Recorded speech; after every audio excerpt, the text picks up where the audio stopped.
Assalamualaikum and hello everyone.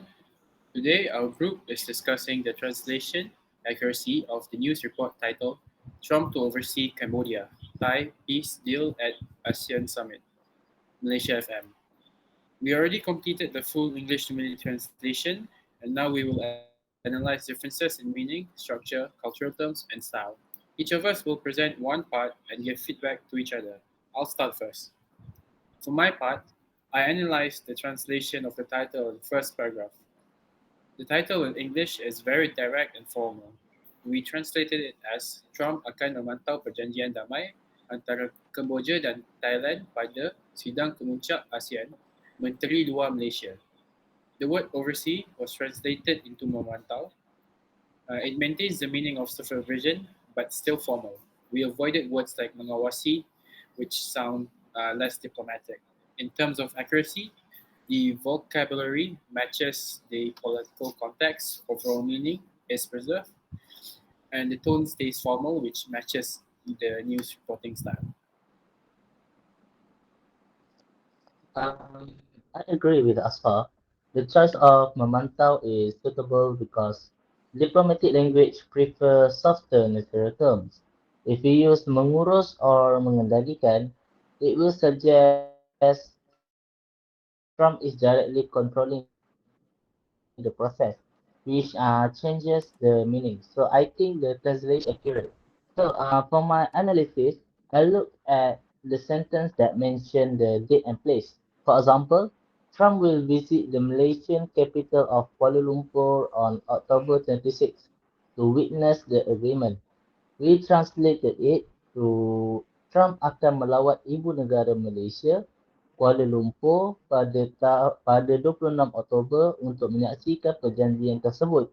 The structure in Malay becomes slightly rearranged because Malay prefers time phrases at the end. The meaning is still accurate. Grammar is also correct because we keep the verb phrase akan melawat.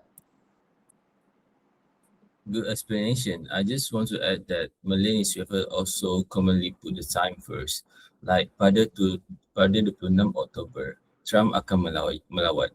But both versions are acceptable. So this shows like that translation sometimes allows structural flexibility while keeping accuracy.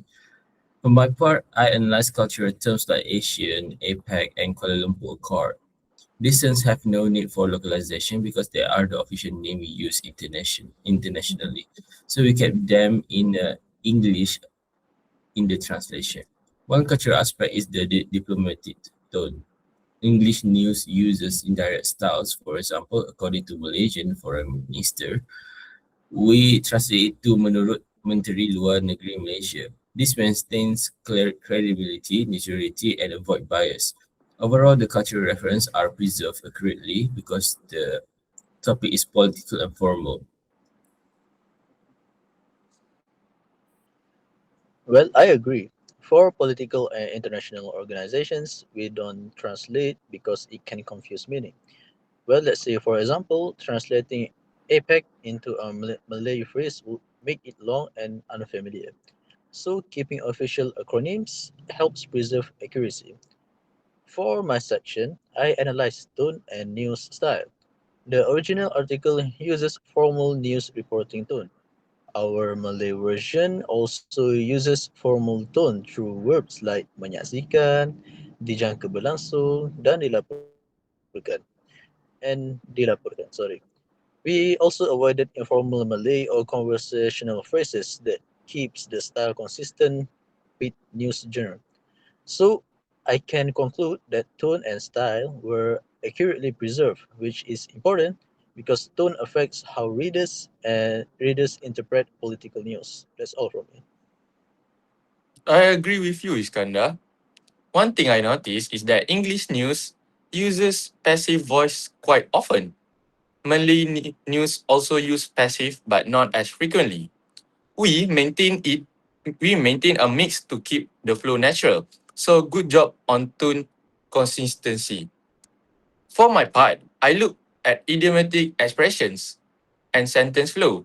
There were no heavy idioms, but English tended to use phrases like on the spot on the sidelines of the summit. We translate it as di luar sidang kemuncak tersebut. This is not literal translation, but accurate in meaning. Literal translation would sound strange in Malay. So, this shows that contextual awareness is more important than literal word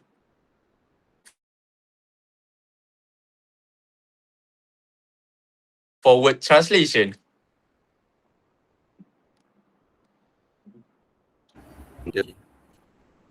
Sorry. For my section,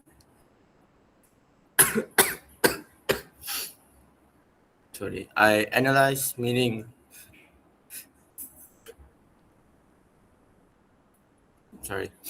I analyze meaning preservation, especially regarding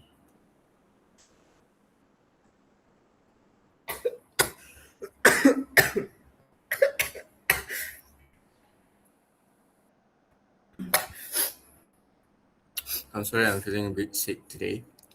I analyze meaning preservation, especially regarding political claims. For example, the sentence, Trump has instead largely taken credit for ending the 5-day conflict.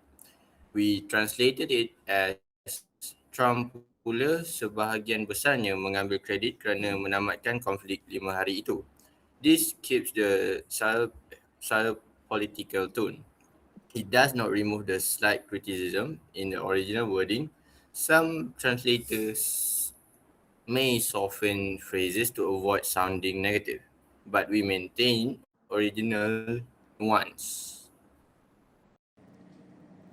So, after everyone's input, we can conclude that our translation preserve vocabulary accuracy, grammatical correctness, tone and style, cultural and geopolitical context, meanings and nuance. Difference happen mostly in sentence order of passive versus active voice, non-literal expression, news formatting style. Differences exist because of language structure, cultural communication norms, and genre convention. That's all from us. Thank you.